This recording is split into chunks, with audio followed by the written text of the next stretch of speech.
Hi, I'm Mina. And I'm Yules. Thanks for tuning in to Artificially Informed. Welcome to the Deep Dive. This is where we sift through the entire information universe, everything from the most, minute scientific shifts all the way up to these huge, high-stakes geopolitical movements. And we try to synthesize it.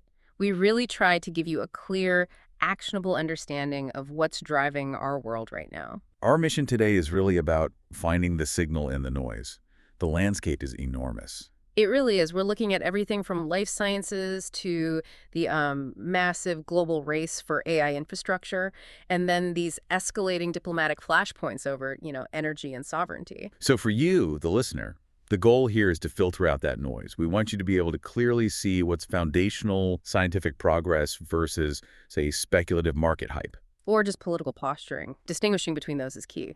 And we have some, truly incredible stories in the stack today. We're going to talk about how a beloved sweet treat can no longer legally be called chocolate in the United Kingdom. Which is just a fascinating story of regulation and branding. Yeah, and then on the other end of the spectrum, why a U.S. oil tanker seizure in the Caribbean is causing major diplomatic friction.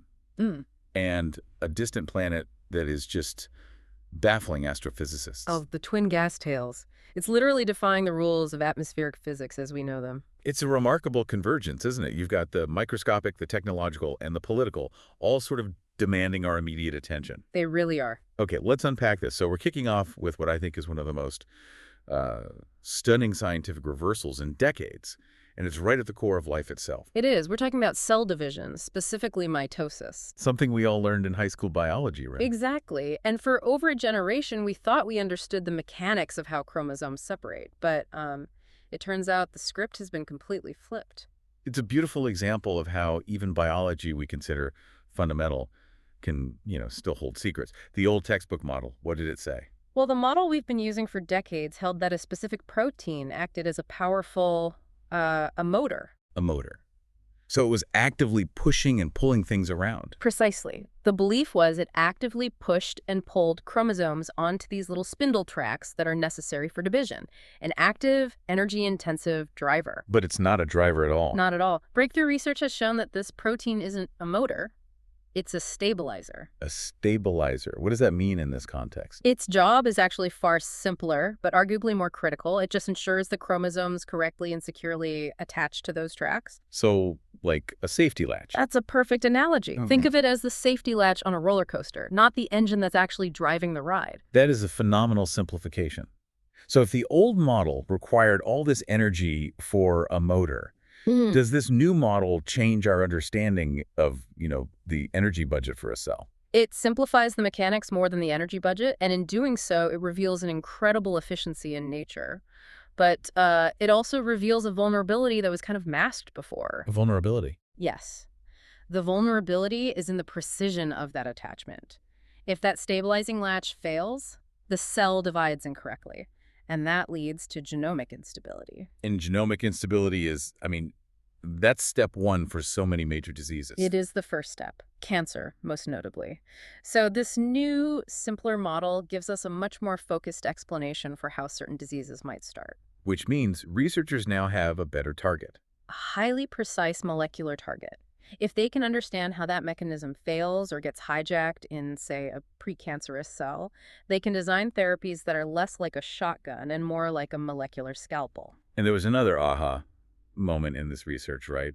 Something about tiny DNA loops. I always pictured cell division as, just chaos. The genome gets all disorganized. That was the common belief, yeah, that the genome temporarily loses its highly organized three-dimensional structure when the cell is gearing up to divide. But that's not what's happening. No. The discovery of these tiny, persistent DNA loops shows that the genomic structural integrity is actively maintained all the way through the division process. So it's like the scaffolding on a building. It never really goes away. It just shifts around. Exactly. It just temporarily shifts its configuration, but it's always holding the blueprint intact and structurally sound. The cell is far more resilient and controlled during mitosis than we ever thought. So that knowledge, combined with knowing about the stabilizer protein, that must be profoundly changing how researchers approach drug design. Absolutely. We now have two critical intertwined targets. You can design drugs to either enforce the action of the stabilizing protein, or you can help maintain the integrity of those structural DNA loops. It's a fundamental shift in therapeutic strategy. And speaking of new therapeutic strategies, the cancer vaccine landscape is just moving at an incredible pace, and it's being led by AI. It is. We're seeing major developments from Russia's Gamaleya Institute. Now, you might remember them from the Sputnik V COVID-19 vaccine. Right. They've just developed the first 3 test batches of an AI-assisted personalized messenger RNA, that's mRNA cancer vaccine. And we have to be really clear here, this is a therapeutic vaccine, not a preventative one. A crucial distinction, yes. This isn't about stopping cancer before it starts.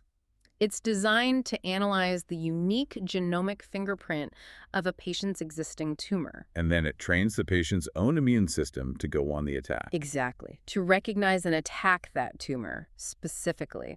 And the role of AI here is absolutely critical. It's sifting through this immense amount of genomic data to find the precise targets for the mRNA to instruct the immune system. The early numbers, even for preclinical studies, are just staggering. They are. We're talking about a 60 to 80% decrease in tumor size and inhibited growth in their colorectal cancer studies. 60 to 80%. That's the kind of preclinical efficacy that makes everyone in the field sit up and pay attention.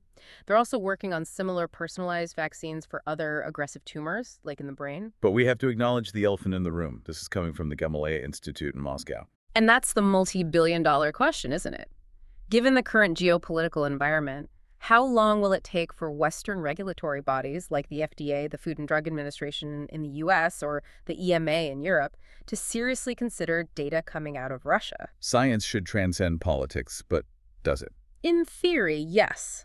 In practice, the current climate creates massive friction. Regulatory bodies depend on transparency, independent verification, data integrity.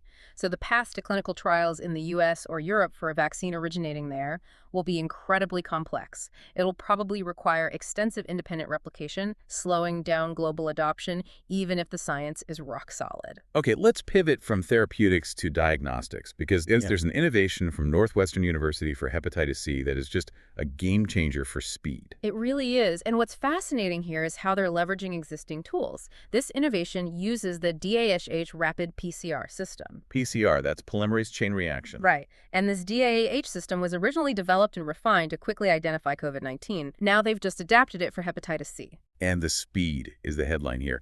15 minutes with 100% accuracy from a whole blood sample. 15 minutes. Just think about the public health implications of that. Hepatitis C affects tens of millions of people globally. And traditional testing takes days, even weeks, right? Exactly. And that delay leads to what's called loss to follow-up. Patients don't come back for their results, and they miss that critical window for treatment.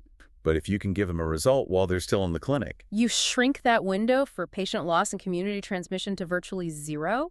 That rapid feedback loop is essential, especially in low-resource settings where the virus is endemic. It's a massive public health victory. from the microscopic world of biology, let's shift gears completely and look up. All the way up. Because the universe seems to be defying its own physics blueprints, challenging our models of basic atmospheric dynamics. This is a discovery from the James Webb Space Telescope, the JWST, and it's focused on a type of exoplanet called a hot Jupiter. Right, so these are massive gas giant planets that orbit incredibly close to their parent stars, which means they're subjected to just extreme heat and radiation. Under those conditions, you'd expect the atmosphere to be eroding, sort of like a comet's tail. You would. But what the JWST saw was that this exoplanet is leaking twin tails of helium gas simultaneously. Twin tails, why is that so weird? Because our current atmospheric escape theories, they generally predict a single diffuse comet-like tail. The stellar wind should just be pushing the atmosphere away in one direction. This twin tail formation is an anomaly. Our models can't account for it. So what could be causing it?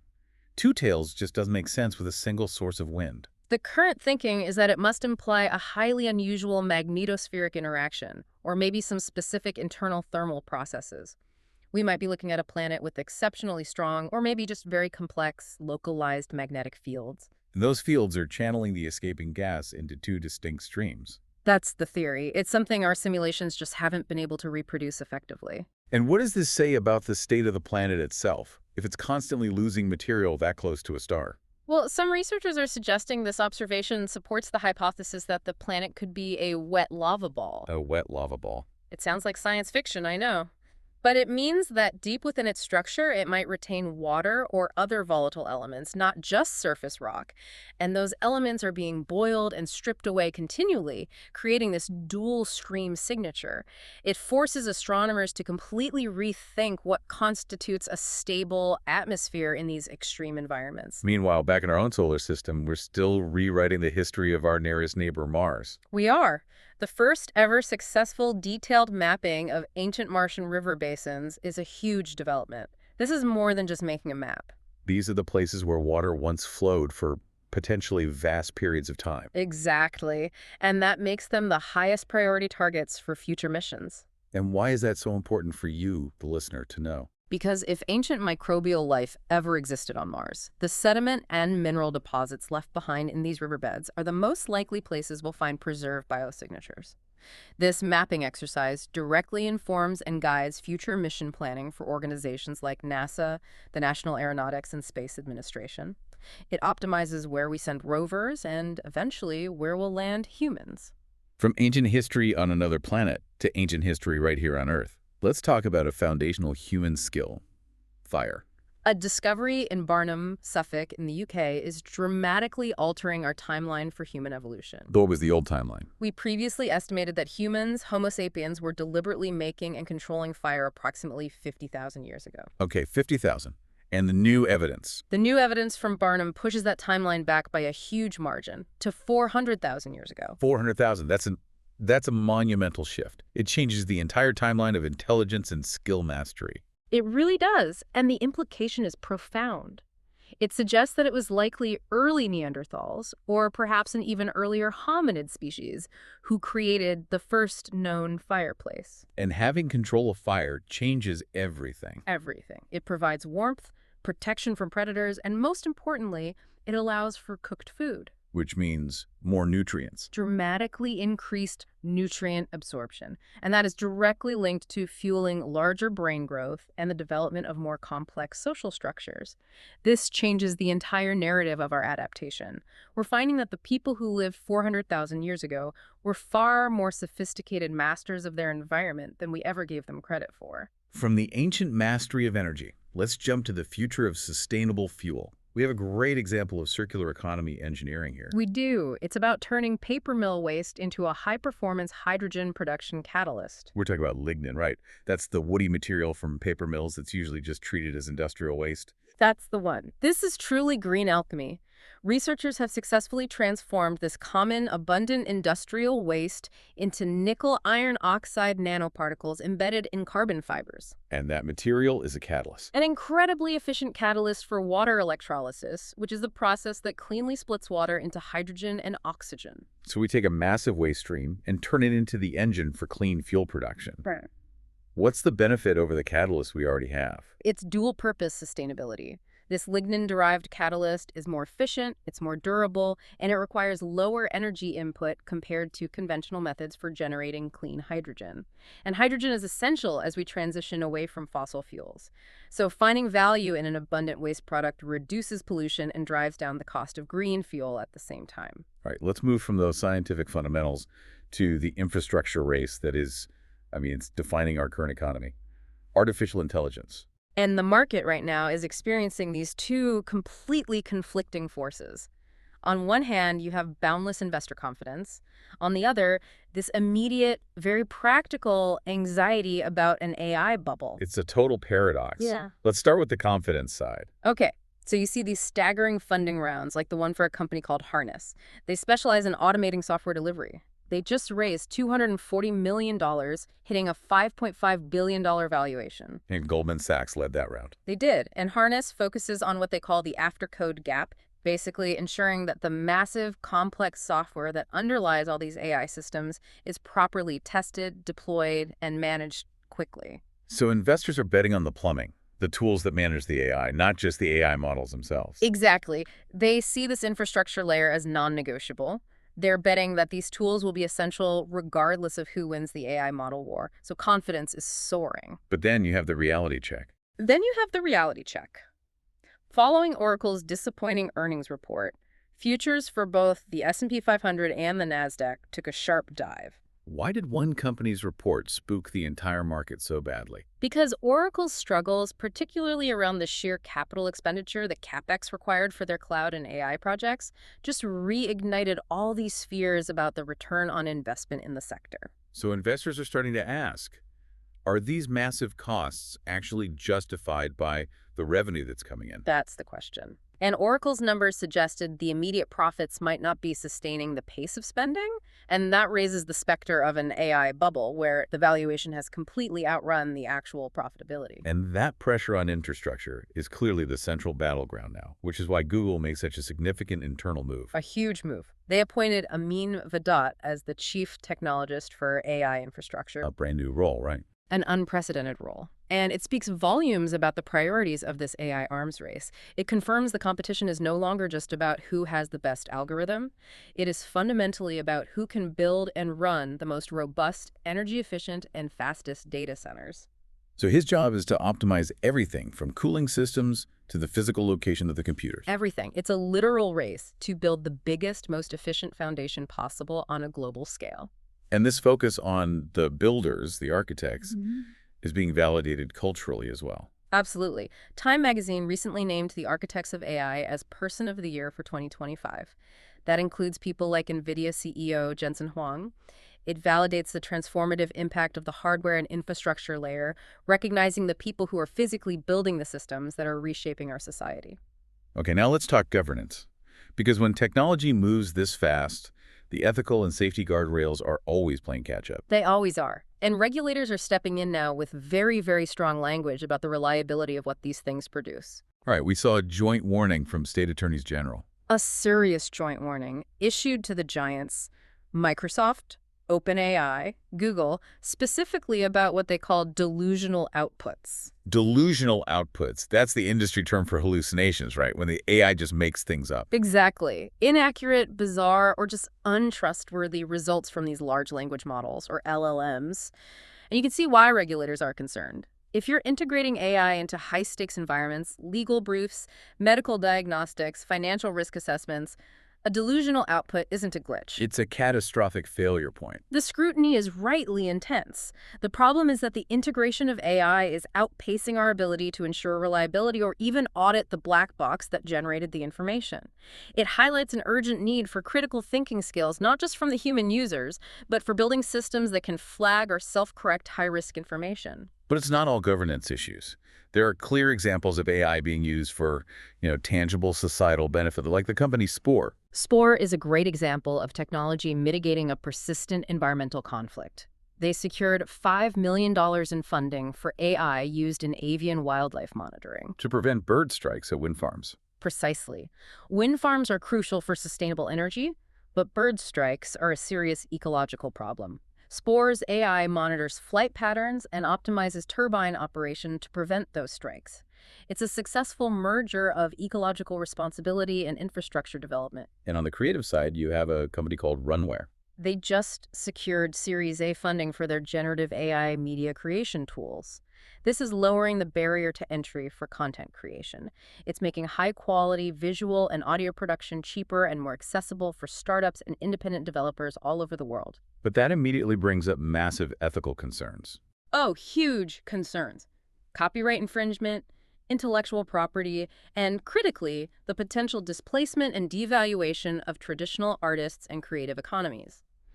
This generative AI boom is creating an economic chasm where content is cheaper, but the traditional creative worker is facing an existential threat. From the virtual world to a life-saving feature in the physical world, Android has introduced an incredibly important new emergency feature. Yes, this is a big one. A new Android feature, through the Personal Safety app, now allows users to share live video directly with emergency services. Just think about the value of that. In a medical emergency, a fire, a safety threat, Right. immediate visual context is everything for first responders. It gives dispatchers eyes on the scene instantly, it cuts down on response time, and drastically improves decision-making by just eliminating guesswork. It's a simple technological step with profound safety implications. Absolutely. And now let's take this technology to the ultimate remote environment orbit. The International Space Station, the ISS, just hit a major milestone. A huge milestone in autonomous operations. They successfully used AI to control a free-flying robot for navigation and task execution in orbit for the first time. And this is critical for deep space exploration, isn't it? It's the only way forward. When you have high latency in communications, meaning it takes minutes for a command to get to Mars and minutes for a confirmation to come back, you can't rely on constant human input. Empowering robots to perform complex tasks autonomously is the only path to a long-term human presence beyond low Earth orbit. And this mirrors the work being done at NASA's Jet Propulsion Laboratory, or JPL. It does. JPL has developed the Robotic and Autonomy Complex, the ROC, specifically to integrate advanced AI into mission control. A perfect example is the Perseverance Mars rover. It's using AI now. It's now using generative AI to refine its future navigational routes. We're enabling the robot to make complex, high-stakes decisions faster and more accurately than if it had to wait for commands from Earth. And finally, we have to get all this infrastructure into orbit. Rocket Lab is moving quickly with its next-generation rocket. The Neutron rocket, yes. They just completed key qualification tests for the rocket fairing, which they've nicknamed the Hungry Hippo. Slight chuckle, the Hungry Hippo. The name comes from the design. The fairing is designed for partial reusability, aiming to eat the payload and keep the housing intact for reuse. It's a critical engineering step toward lowering the cost of deploying satellites. Economical, reliable space access is the final barrier to the full commercialization of orbit. Okay, we shift now to global geopolitics, where tensions over energy and sovereignty are rapidly escalating. And we're starting with a significant confrontation between the U.S. and Venezuela. This was a very aggressive maritime action. President Donald Trump announced that U.S. forces seized a large oil tanker off the coast of Venezuela. And the allegation was? The allegation was that it was en route to Cuba in violation of U.S. sanctions. This was explicitly framed as a move to uphold those sanctions against the Nicolas Maduro administration and to cut off oil revenue, which is the primary financial lifeline for the Venezuelan government. And the reaction from Caracas was, I imagine, swift and angry. Immediate. Venezuela labeled it an act of piracy and a blatant infringement on their national sovereignty, asserting their right to legitimate trade. This seizure really underscores the strategic significance of oil in this geopolitical conflict. And it sets a precedent. A very alarming one for them and other nations facing U.S. sanctions. If the U.S. is asserting maritime law in what Venezuela calls its legitimate trade routes, it escalates hostilities and contributes to regional instability. At the same time, we're seeing Maduro use some classic nationalist rhetoric. He is. He's appealing for a revived Gran Colombia, invoking this historical solidarity among Latin American countries to counter what he calls imperialist influences, which is code for the U.S. It's a tactic to mobilize his base and try to reinforce regional solidarity against American pressure. And diplomacy is completely stalled. It is. A U.S. peace delegation seeking dialogue was blocked, underscoring just how severe the current restrictions are. Diplomatic engagement is nearly impossible right now. And yet, despite the government's efforts to suppress dissent, the fight for democracy in Venezuela persists. It does. We saw a very symbolic reappearance from the opposition leader, Maria Corina Machado. She's a Nobel Peace Prize winner, right? She is. And she just made her first public appearance in Oslo, Norway, after being in hiding for 16 months due to government restrictions and travel bans. Her presence abroad is a profound symbol of resilience. It draws critical global attention back to the humanitarian and political crises facing Venezuela. Let's transition to the major conflict in Europe. The dynamics in the Ukraine war are intensifying, particularly around long-range strike capabilities. Both sides are reporting major escalations. Russia reported neutralizing nearly 300 Ukrainian drones, including 32 that were aimed directly at Moscow. They're characterizing this as a deep strike escalation. And they're linking it to diplomatic pressure. They are. They claim this surge in attacks is a reaction to pressure from the U.S. on President Zelensky to accept peace terms. But Ukraine is countering this narrative with a claimed technological breakthrough. They're calling it a potential game changer. They are. President Zelensky claims they've successfully used a domestically produced ballistic missile, which allows them to strike deep into Russian territory. If that's confirmed, that's a huge shift. A significant shift in Ukraine's self-reliance and offensive capabilities. A domestically produced missile gives them precision and, crucially, sovereign control. It could truly alter the operational dynamics of the war, regardless of the flow of arms from Western allies. And we're seeing the UK's involvement being brought into sharper focus, not just through arms supplies, but through the human cost. Yes, there was confirmation that the UK has deployed paratroopers to Ukraine, and the UK Labour leader, Keir Starmer, made remarks that really underscored the solemn reality of that deployment, reminding the public that this war is being fought with allied personnel, not just equipment. On the diplomatic front, the U.S. is pushing for peace, but Ukraine has its own terms. They do. Ukraine submitted a counterproposal to a U.S. peace plan, and it emphasized two non-negotiables: absolute territorial integrity and robust Western security guarantees. It signals they're ready to discuss peace, but from a position of national priority, not capitulation. Meanwhile, within the European Union, there is a massive internal dilemma over how to fund Ukraine. Specifically, what to do with frozen Russian assets. This is a deep, deep dispute. The Belgian Prime Minister, Bart de Wever, is strongly opposing the EU proposal to use those frozen Russian assets for Ukraine aid. He describes the move as stealing. Stealing, that's strong language. It is. And he's warning of massive legal and financial repercussions for Belgium. Why is Belgium so central to this? Because Belgium holds the vast majority of those funds, an estimated 185 billion euros are immobilized within its jurisdiction. De Wever's concern is that using sovereign assets seized outside of a formal wartime indemnity violates international legal norms. And he's worried it could scare off other foreign investment. Exactly. It could cause a flight of capital from the EU, as other nations fear their assets could be seized and repurposed arbitrarily. At the same time, the U.S. continues to prioritize its own military investment. It does. The U.S. approved the substantial $900 billion National Defense Authorization Act, the NDAA. This is the annual budget and policy bill for the military. And this is creating a lot of political conflict at home, isn't it? Acute conflict. This massive military spending, including aid for Ukraine, is juxtaposed against deep cuts being proposed for domestic programs and social welfare initiatives within the U.S. So you have a debate about balancing global commitments with needs on the home front. Absolutely. The House GOP, for instance, has stated they will not permit an extension of Obamacare subsidies, which could put millions at risk of losing affordable health care. It raises these crucial questions about balancing global military might with the fundamental welfare and economic security of U.S. citizens. Let's move to some other regional flashpoints. We're seeing escalating violence in Southeast Asia. Yes, cross-border fighting between Thailand and Cambodia has entered its fourth day. Tragically, it's resulted in civilian casualties and nearly 500,000 displaced people now living in makeshift camps along the border. And the humanitarian situation is dire. So dire that Pope Leon XIV issued an immediate, urgent call for a ceasefire and renewed dialogue to prevent any further suffering. We're seeing a similarly severe humanitarian crisis in Central Africa, in the Democratic Republic of the Congo. Intense fighting continues in the eastern DRC. M23 rebels recently took the strategic town of Uvira, which led to over 70 civilian deaths. And that's cutting off aid. Critically, yes. The World Food Program, the WFP, was forced to suspend its aid operations, cutting off essential food supplies for thousands of displaced families and making a regional crisis affecting over 200,000 people even worse. When aid is suspended, the impact on vulnerable populations is catastrophic. And finally, a really remarkable strain within the NATO alliance. Denmark is identifying its largest ally, the U.S., as a potential security concern. This is a rare diplomatic event. Denmark's annual intelligence report highlighted Washington's aggressive approach to securing its interests in the Arctic, specifically concerning Greenland.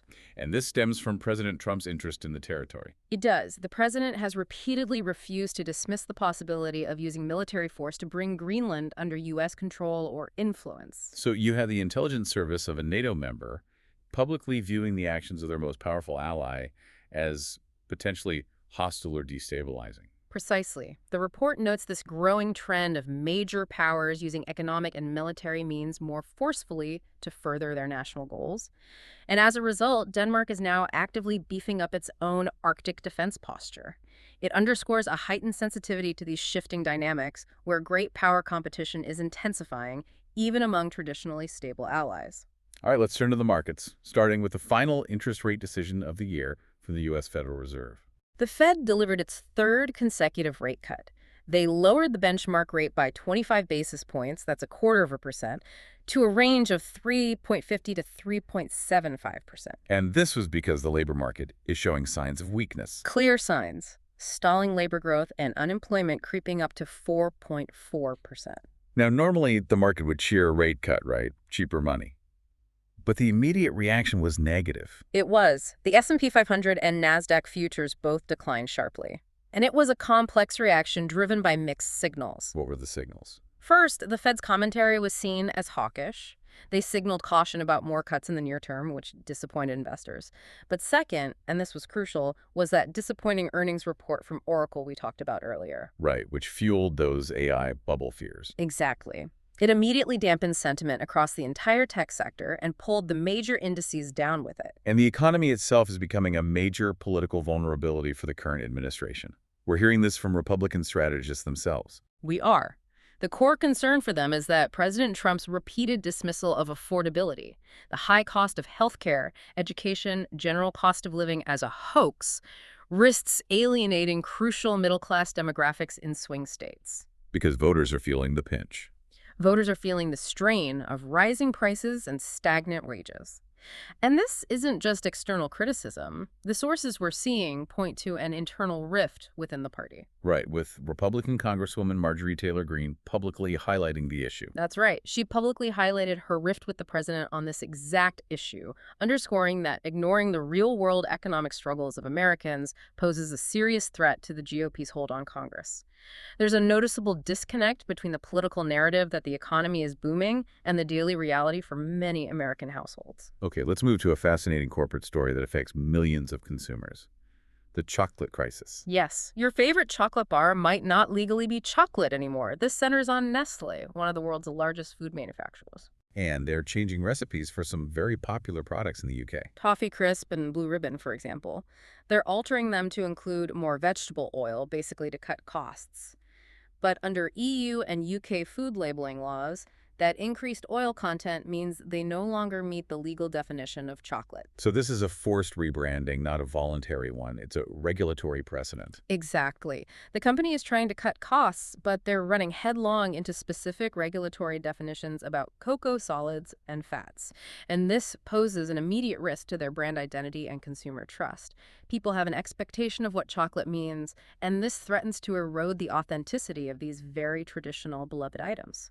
On the supply chain front, we saw a significant tactical move from China. A very strategic move to ease critical component shortages for the automotive sector. China issued new streamlined rare earth export licenses. And these are vital for magnets and advanced electronics. Vital. And this move specifically benefited Ford Motors, as several of their key suppliers were included in this first batch. It's a calculated move aimed at strengthening global industrial interdependence while also alleviating some critical supply chain bottlenecks. We also got a very clear indicator of where Big Pharma sees its future. This came from GSK, GlaxoSmithKline. It did. The CEO, Dame Emma Walmsley, emphasized that the U.S. remains the single best country globally for pharmaceutical investment. She cited the robust healthcare infrastructure, the cutting-edge innovation ecosystem, and the high returns offered by the U.S. market. It reflects a major strategic global pivot for drug development toward the most lucrative and innovation-driven environment. Meanwhile, Coca-Cola is trying to ensure leadership stability in what is a very volatile consumer market. They are. They announced their strategic succession plan. Henrique Braun, the current chief operating officer, will replace James Quincy as CEO in 2026. This is a very deliberate internal transition aimed at maintaining operational continuity as the company faces evolving consumer preferences and the challenges of climate change on their resource sourcing. And finally, a major film industry takeover battle is escalating dramatically. A huge battle for control of Warner Bros., Discovery, or WBD.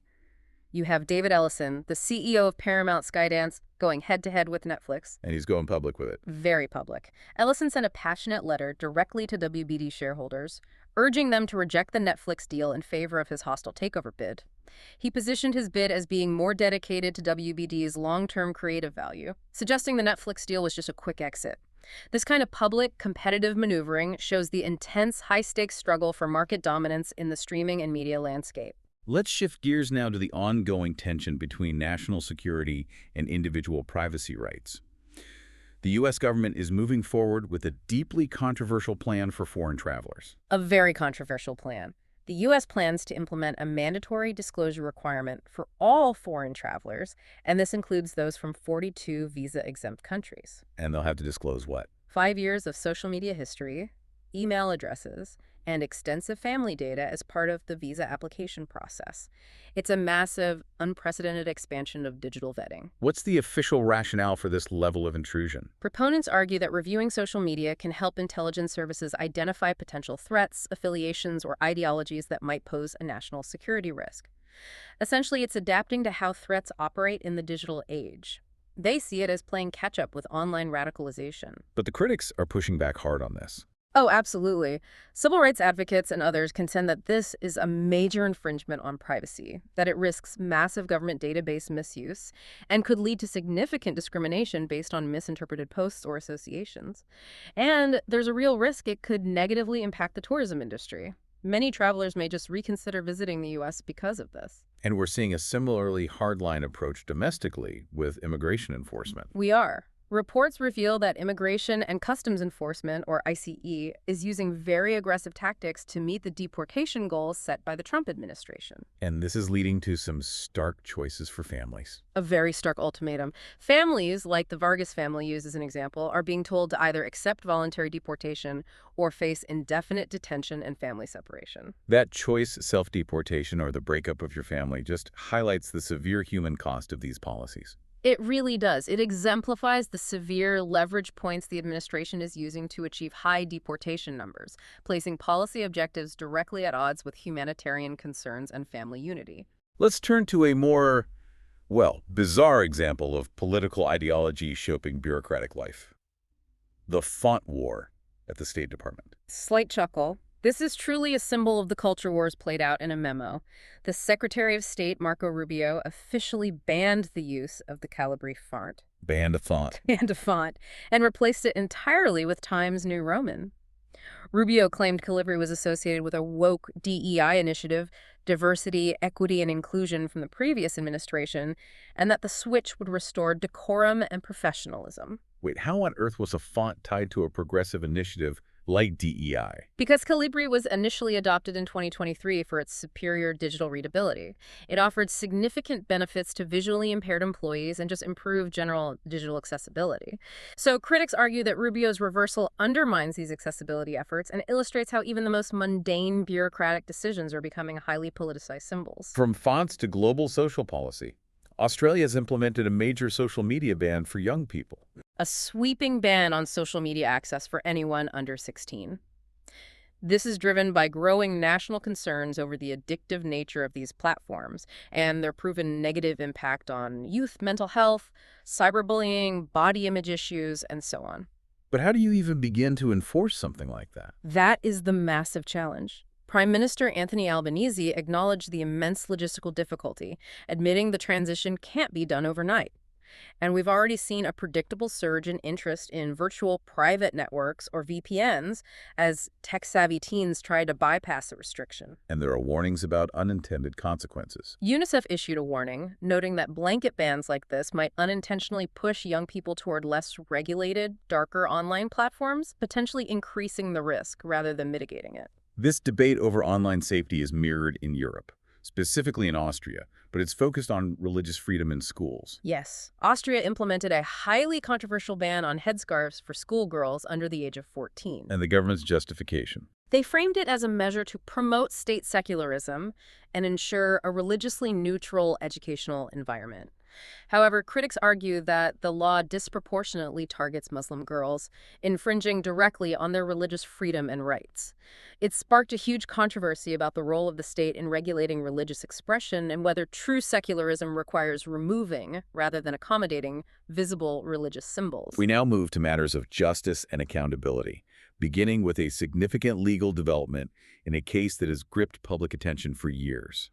Jeffrey Epstein. A federal judge granted a pivotal request to unseal the grand jury records from the 2019 case against Jeffrey Epstein. And this was made possible by a new federal law passed by Congress aimed at increasing transparency in certain high-profile judicial proceedings. This level of transparency is absolutely critical for public trust in the justice system. It's vital. The decision is seen as a pivotal step in the pursuit of justice for victims and for the public's understanding of the full scope of Epstein's operations and any alleged facilitators, like Ghislaine Maxwell. Political leaders are citing this as evidence of democracy working to hold powerful people accountable even years after the fact. On the subject of accountability, massive fraud schemes continue to be uncovered, particularly those stemming from pandemic relief funds. A colossal COVID-19 fraud scheme came to light in Minnesota. Fraudsters illegally diverted nearly $1 billion. $1 billion. $1 billion intended for child nutrition programs meant to feed hungry kids during the pandemic. Instead, the perpetrators used the funds to buy luxury cars and private villas. It's one of the largest fraud cases in U.S. history related to pandemic relief and highlights profound issues of resource mismanagement. And we're seeing anti-corruption protests having immediate political consequences globally. In Bulgaria, Prime Minister Rosen Zeleskov and his entire cabinet resigned ahead of a scheduled no-confidence vote. This followed weeks of mass anti-graft protests across the country. And what was the final straw? The public outrage was exacerbated by a controversial budget proposal that was drafted in euros just before Bulgaria's expected entry into the Eurozone. Citizens viewed it as unacceptable economic policy and a symbol of ineffective, possibly corrupt governance. We also have to address the severe social fault lines being exposed by escalating crime, specifically the youth drug crisis in France. The situation, particularly in the city of Marseille, is alarming. France has seen the involvement of teenagers in the drug trade quadruple over the last 8 years, and Marseille has become a lethal hotspot for clashes between rival drug gangs who often recruit and involve vulnerable teens. So what's the strategy to combat this deeply entrenched cycle of violence? There's an urgent push not just for aggressive law enforcement, but for comprehensive preventative measures. This means increasing educational opportunities, providing immediate mental health support, and developing community-based solutions to dissuade young people from entering this lethal cycle of gang violence. From social safety to structural safety, Hong Kong is debating building codes after a major tragedy. A very heated debate. Following the tragic Tai Po fire that killed 160 people, there's a debate over traditional construction methods. The chief secretary, Eric Chan Kwok, advocated for an immediate switch from traditional bamboo scaffolding to steel, citing fire resistance. Well, not everyone agreed. No. The development minister, Bernadette Lin Han-ho, resisted a complete ban. She argued that the bamboo wasn't the direct cause and that inadequate protective nets were a larger factor. So, no immediate ban, but new mandates are coming. Yes. The minister has mandated rigorous safety tests on fire-retardant mesh materials and ordered the immediate removal of non-compliant protective nets from hundreds of renovation sites. The goal is to enhance safety without completely abandoning the long-standing sustainable practice of bamboo scaffolding in Hong Kong. And finally, a really disturbing cultural theft from the Bristol Museum Archive in the United Kingdom. Over 600 artifacts relating to the British Empire were stolen in a high-value raid. This incident just highlights these serious, persistent vulnerabilities in cultural heritage protection, especially for collections that represent complex colonial legacies.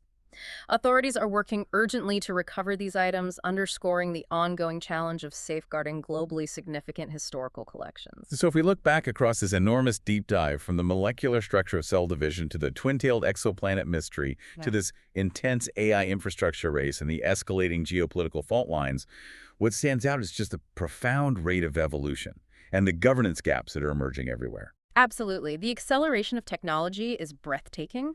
You have foundational scientific progress like personalized cancer vaccines, but it's countered by the operational reality of delusional outputs and fears of an AI bubble. And at the same time, geopolitical tensions are deepening over energy and sovereignty. You see it starkly in the U.S. seizure of that Venezuelan tanker and the heated legal dispute in the EU over Russian assets. We've seen ideology impacting everything, haven't we? From the font war at the State Department, where accessibility was sacrificed for decorum, to global policies trying to protect youth mental health with social media bans, which often just pushes them onto less regulated platforms. Every single system we discussed, whether it's scientific, technological, or political, is undergoing this stressful, rapid evolution. And the challenge for you, the learner, is precisely what you noted. It's distinguishing that foundational progress, the genuine scientific breakthroughs, from speculative market hype like those transient AI valuations or just political rhetoric. Like the claims made during the affordability debate. Exactly. It's about anchoring yourself in reliable data and trying to understand the underlying mechanisms at play. We started the show talking about ancient human history, that discovery of deliberate fire-making in the UK, pushing the timeline back to 400,000 years ago.